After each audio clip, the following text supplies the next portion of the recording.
Представи се. Аз съм Георги, Пловдив, уча в математическата, на 15 години съм голям пич. Казвам се Бетина, на 15 години съм и съм зодия Близнаци. Лесно ли ставаш сутрин? Зависи. Ако съм първа смяна, с 300 зора ще стана, но втора горе-долу. Добре. Не. Обичаш ли да си център на внимание? Зависи.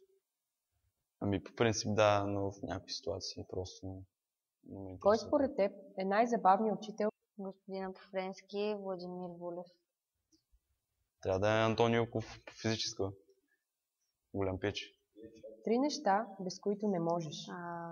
Семейство, приятели и може би телефон. Трябва да ми е компютъра, приятелите и гаджетата.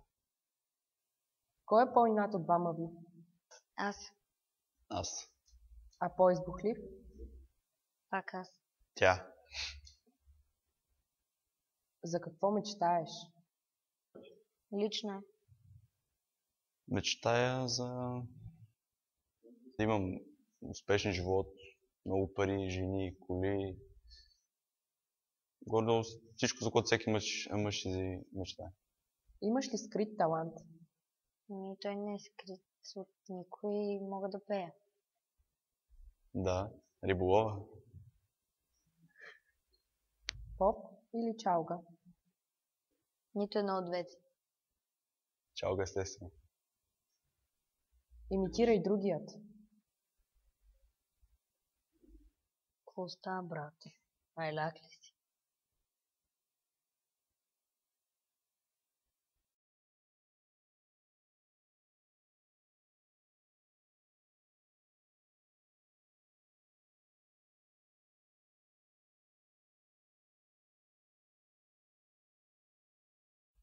Коя е последната клюка, която чу за себе си?